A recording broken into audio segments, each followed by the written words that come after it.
Remember the day when we first met? I remember that motorcycle, my best dress. You looked at me, and I knew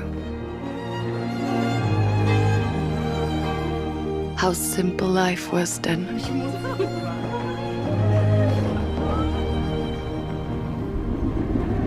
Well, Terrence Malick is not to everybody's taste, this great director.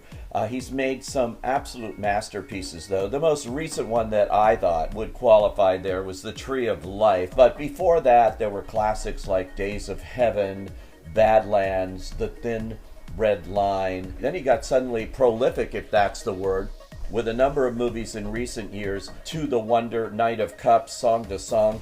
Those three movies making a trilogy where I would rather have back surgery than sit through any of them again. They were painful to watch, very pretentious, using these whispered voiceovers that he first did in The Tree of Life, which was fine, but then just kept doing it again and again and again in his pregnant pauses in these very slow-paced movies. Well, I'm happy to say that Terrence Malick has now found his footing again in the new movie A Hidden Life. Father, they call me up a cancer. We're killing innocent people. Raiding other countries, preying on the weak. Now the priests call them heroes, even saints. The soldiers, the doers.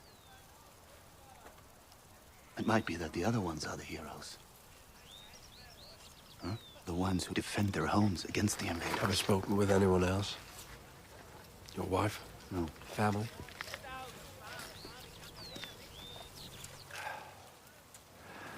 Don't you think you ought to consider the consequences of your actions for them?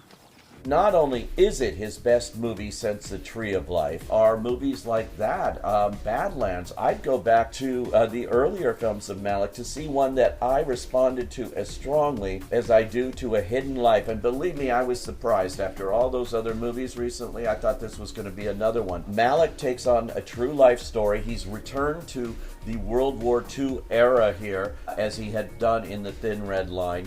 And tells the true story of Franz Jägerstätter.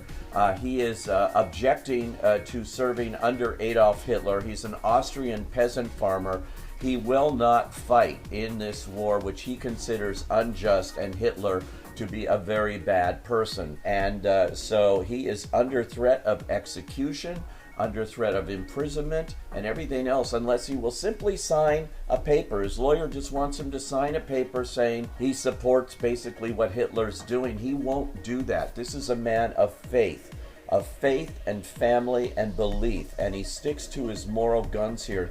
This is a message for our times, if ever there was one, in a world that seems to have lost all grounding of any kind of morality.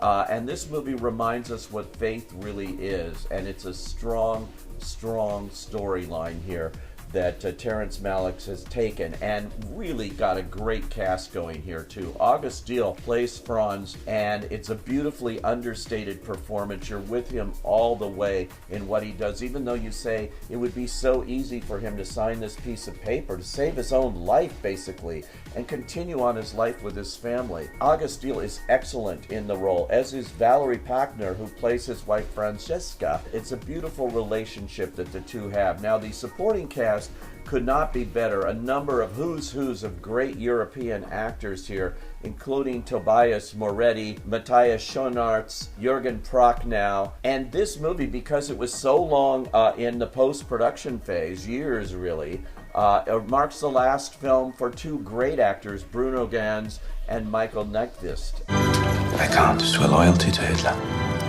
I can't. Do you think your defiance will change the course of things?